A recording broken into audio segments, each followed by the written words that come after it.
Going to end this live cast. All right, so add a little flavor. Yeah, right now we're counting down, but we're about to launch the largest flying object ever made. But this isn't on the radar for everybody, and we know that. So we want to kind of take a beat, pull back, do a little bit of Starship 101. To do that, I've got some special guests crashing the webcast today. Joining me now in Star Factory, Elon Musk, Chief Engineer at SpaceX. Bill Riley, our VP of Starship Engineering. Thanks for being here, guys. I know we got a rocket about to get off the pad, but let's start people off like high level. Like, why are we here? What the hell are we doing here? Well, I don't know about everybody, but I'm here to try to build into the future that I imagined and dreamed of as a child, where starships with people are out among the stars exploring the universe. Yeah, so the why, it's always important to explain the why of things. And the why of Starship is that we want to be a multi-planet species to extend consciousness beyond Earth, I think for two main reasons. One is to ensure the long-term survival and prosperity of life as we know it in consciousness, which if we are a multi-planet species and ultimately a multi-stellar species out there among the stars, the probability of survival is much, much longer. That's kind of the, defensive aspect or life insurance for life collectively. But then there also need to be things that are inspiring and exciting and that give you reason to live. Life cannot just be about solving one tragic problem after another. There must be also reasons to get up in the morning and be excited about the future. And a future where we are a spacefaring civilization is infinitely more exciting than one where we are not. And we're doing it all pretty unique location. I mean, the pad's behind us. We got rocket on the tower. We got another tower with it. We're sitting inside Star Factory. And I mean, it wasn't like this for very long. This is all pretty brand new. Yeah, I think we moved Starship here in about the early part of 2019. So we've been coming that entire time and seeing the site evolve from a double-wide trailer and a tent where we built Starhopper to the first suborbital test flights.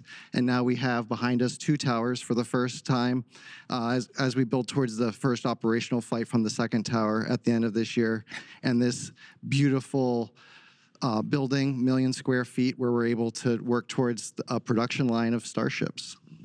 Yeah, the SpaceX team has done an incredible job of building out really the most advanced rocket manufacturing facility that has ever existed. This is far beyond any rocket fabrication facility that has ever been built. This is essentially alien-level technology, and it was all built here basically down by the Rio Grande River and close to the beach. It's an incredibly improbable location, and this used to be a sandbar. I think we're about, 3 feet or about 1 meter above sea level. It really was nothing. If you see the time lapse from sandbar to two launch towers and a gigantic rocket factory with high bays, and we're going to be building something called the Gigabay, which is like one of the largest enclosed volumes on Earth. So it's sort of like a gigantic Borg cube that we're going to be building here for building and storing these gigantic rockets. It's really spectacular, and anyone can come and visit. So because we're on a public highway and we're literally by a public beach, you can actually come and see the rocket. You quite close up. I mean, you can drive past it, and you can also look at the factory. And anyone could do this from anywhere in the world. So if you can come and visit and check it out. So I think it's pretty cool that it's just not right now. Just not right now. Just not right now. Obviously not when we're launching because there's some safety issues. But the rocket's often just sitting on the pad without any propellant in it, and then you can just come here and visit. It's very easy. Yeah, I think it's a really special place. Yesterday, the ship went down the road behind us, and I saw families outside on Sunday going for their Sunday stroll, and they were greeted by Starship going down.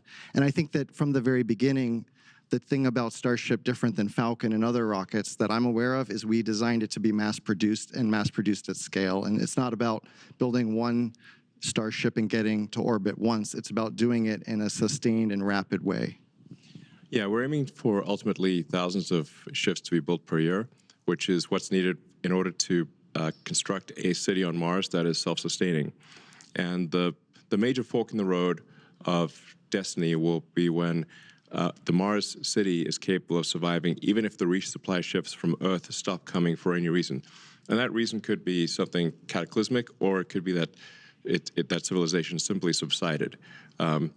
There's always this debate throughout history of, will civilization end with a bang or a whimper? But either way, if the critical thing is to get to the point where Mars is self-sustaining and can survive even if the resupply ships stop coming for any reason, which means that you need to build an entire base of industry on Mars in order for Mars to survive.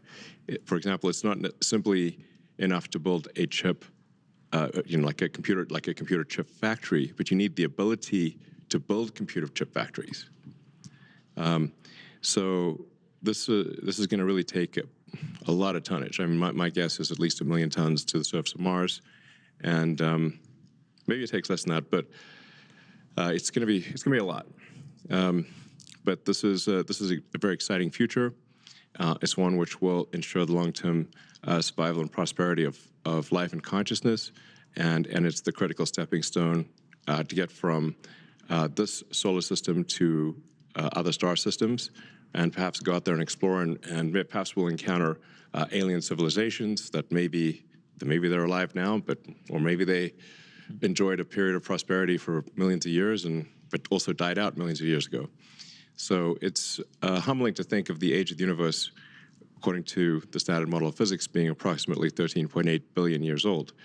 So an incremental million years would be 3 digits past the decimal point.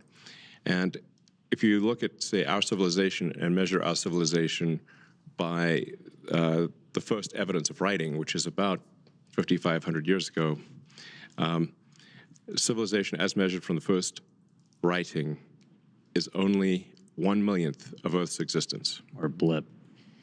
Yeah. Yeah. Flash in the pan so far. Yeah. Well, we're getting some cool shots. Rocket out on the pad right now. We tell people, like, come down, see it. It's hard to get, like, a sense of scale of just how massive this thing is. And we were able to catch somebody working on it a little while ago. And, like, part of the reason you said we're sending millions of tons, that's kind of why this thing is so massive. I think in this image, Dan, you can actually see the person working at the bottom of the ship. And as we zoom out, you see the full ship, that sort of two-tone silver and black, and then the booster below it, right? And it really sets the scale, which doesn't come across, I think, other than in person. And when I do tours, I like to say Starship is real, Starship is big, and Starship is really big. And I think you can see there, and with the factory shots you saw earlier, again, we've got Flight 10 on the pad, but we got many more behind it. Yeah, so I posted a video yesterday of just a brief scan of part of the Starship factory, and you can get a sense of the scale of the factory. Yeah, I guess we could talk a bit about why Starship is the way it is. Like, for example, why is half of the ship black and half of it is silver colored? And that's because the bottom half of the ship, the bottom as seen from orbital entry, has a heat shield on it. So the black there is the heat shield, and then the core structure of the rocket is a special alloy of stainless steel. And that's where you see the sort of shiny silver parts are stainless steel. The reason for steel over aluminum is that the heat of atmospheric entry and the heat of the rocket engines is enough to easily melt aluminum, but steel is much more resilient against both ascent heating, but especially the reentry heating. And you don't have to paint it, which is actually very difficult to paint a large object that is going through cryogenic cycles and have the paint stay on. It's quite challenging. And so we've talked about it. It's massive. It obviously takes a whole lot of energy to make that thing move. And that's where Raptor really starts to come in. Most advanced engine on the planet. Giant lightsaber. No, that's a lightsaber and a half.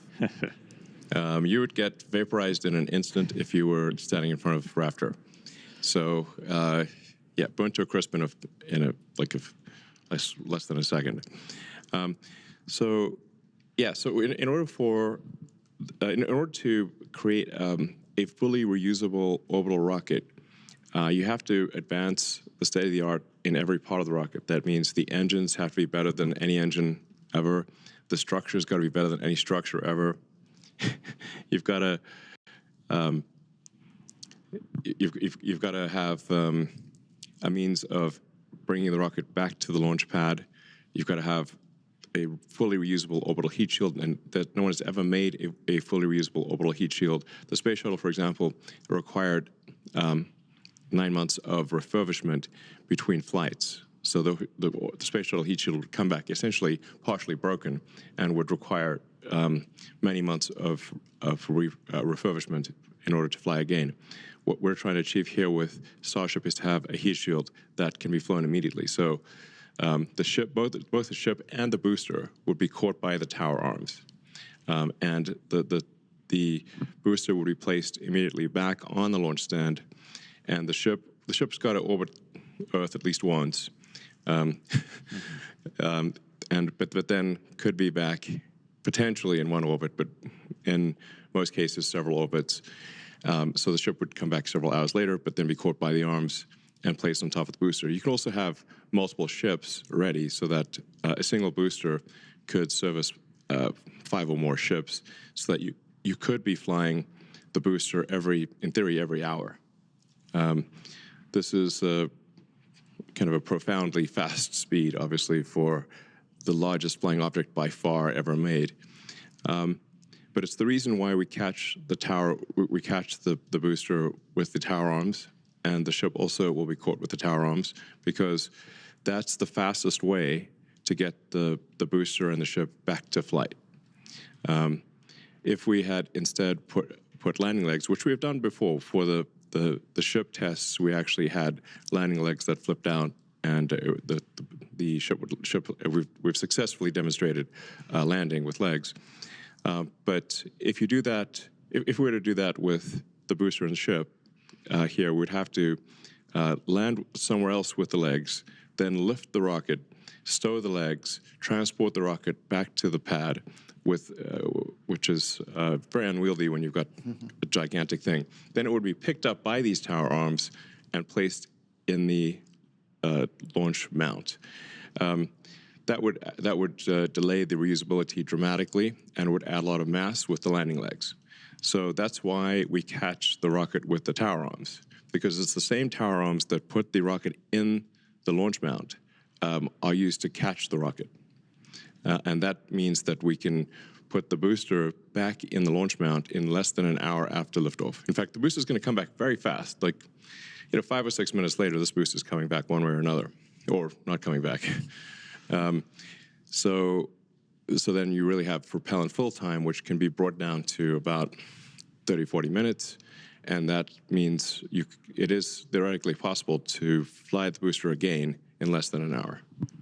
I think when I think about it, it's the jet drives up to the jetway, the people get off, new people get on, and it leaves. You don't want to land the jet on a different airfield and then tow it over to the jetway. So it's just operationally simpler and faster. Yeah, we've had a lot of success with the booster, 3 for 3 on the catch attempts. When we bring it back, we've reflown one, so awesome. And then again, Starship superpowers, the whole thing is reusable. So ship reusability is like what we're working on right now. We've been able to get some really spectacular reentries on a couple of flights, hoping to get this one for reentry on the V2 ship.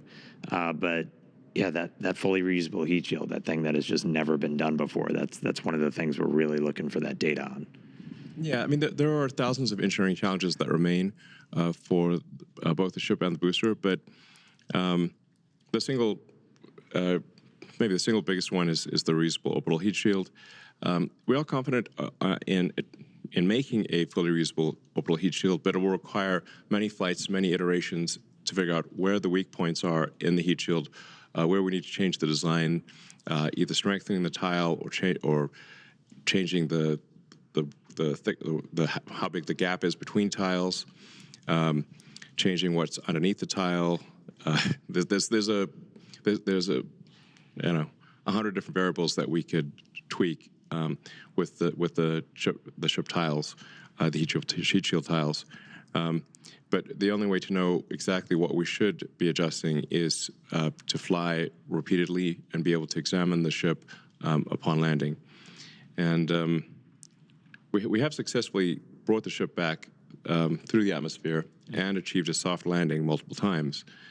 So we know that this is possible, but we have in the process shed many heat shield tiles. So we need to be able to do this without shedding heat shield tiles and do so repeatedly. And I think what you're seeing now is the Starship. This is CG of it coming in and landing on the tower, much like the booster, but there's some additional challenges there where we need to make sure we don't scrape the tiles off as we slide along the chopstick We can't arms. shuck the heat shield. Don't crush the ship. Rapid reusability. If we shuck the tiles, then that's obviously going to fail the reusability test. So ships can use the tower to land and catch, like the booster here on Earth where towers are available. And for our initial landings on Mars and other planets, we'll need landing legs that deploy much like what you're seeing here with Ship 15 when we did our suborbital test to prove out the precision descent landing, which was a successful test. We actually landed to one was we were able to actually recover it, and you can see it here in the rocket garden if you visit Starbase. Yeah, so the rocket garden that Bill mentioned, we have actually a whole bunch of boosters and ships, and we'll be adding to them over time. So you can see an evolution of Starship just by driving down the highway. Yeah. So reusability is key. There's some other technologies we're still looking to prove out. Really big one is going to be the on-orbit refilling. Looking to do that next year, and that's really what's going to kind of unlock, Starship going everywhere else, going everywhere beyond Earth. And that's something that's, again, never been done before, kind of like that reusable orbital heat shield, but it's going to be something that's kind of some of the other secret sauce to Starship, where we're going to be able to send hundreds of tons per ship to Mars. Yeah, I like to think of it as if we get to orbit with a full cargo bay, but we're empty on fuel and oxygen. So basically, we're running on fumes. Then we send other ships to dock, transfer propellant, and now we made our two-stage rocket look like a many multi-stage rocket. And we get all of that performance, and we can take that full cargo bay now wherever we want to go. Yeah, so a crucial technology that we hope to demonstrate next year is this orbital refilling, much like aerial refueling. It's essential for being able to send significant payload to Mars. So you essentially send a ship to orbit with a few hundred tons of payload, sort of a filled payload bay. But once it gets to orbit, the tanks will be mostly empty, and then you send up additional tanker ships to refill the Mars ship's tanks, so that it can thrust from Earth orbit to Mars and have enough propellant left for landing. So this is orbital refilling is also not something that's ever been demonstrated before. So that would be a brand new technology. We obviously have at SpaceX figured out how to dock repeatedly with the space station. So in a lot of ways, this is like docking, and in some ways it's easier in that SpaceX is docking with its own craft. But no one has ever demonstrated propellant transfer in orbit, to the best of our knowledge, and so this would be propellant transfer at a very large scale. And but with full reusability and propellant transfer, those are the key technologies needed for building a city on Mars. And I'm confident that the SpaceX team, which is incredibly talented, will achieve these goals. And we will be landing ships on Mars in the future and building life on Mars, building greenhouses and life on Mars, and ensuring the long-term survival of life as we know it. And it's important to note here that obviously, we are effectively stewards of life here on Earth. That the other creatures cannot build spacecraft and get to other planets. So if there were to be a cataclysmic event, like a giant meteor that destroyed the dinosaurs, or ultimately the sun will expand to envelop Earth and destroy all life. We know this is an undisputed fact. Then if we don't take life to another planet, all life will be destroyed. So it's incumbent upon us to ensure that we do bring life to other planets and ensure the long-term survival of life as we know it on planet Earth. And I mean, aside from that, there's so much that Starship unlocks by being able to do these things. Like, we'll be able to go to Mars, but there are other just transformational things by being able to take that many people, that much stuff to space for that much less money. Yeah, I mean, I think like understanding our planet better, being able to move people around the planet, make it feel smaller and more accessible. You could go anywhere on the Earth, in less than 40 minutes, basically, in terms of flight time. So I really do see Starship as being this thing that can connect us, just like Starlink connects our information. This can connect us more physically. Yeah. So there's really nothing faster than a rocket. Really, an orbital rocket is the fastest thing that we know of of the fastest means of transport. So, like you could go from LA to Sydney in less than half an hour. You could go LA to Tokyo in less than half an hour. You could go from New York to Singapore in half an hour. Everything's roughly half an hour, basically. Some things might be 10 minutes. Yeah, that's true. I mean, yeah, sign me up for that, please. All right, cool. Cross the Atlantic in 10 minutes, no problem. Please, yes, sign me up. You're going 25 times the speed of sound, so that's 30 times faster than a commercial aircraft. And it's a whole hell of a lot better view. Yeah, it's a hell of a view. Yeah. All right, cool. Anything else, guys? Anything else you're really excited about we could coming say out? a lot more. Yeah. Maybe we should go check in on the rocket and get on console. We're going to go back on console to hopefully the weather supports a launch tonight. Yeah, thanks for tuning in, and yeah, thanks for your support. Thanks for crashing, bye. guys. All right.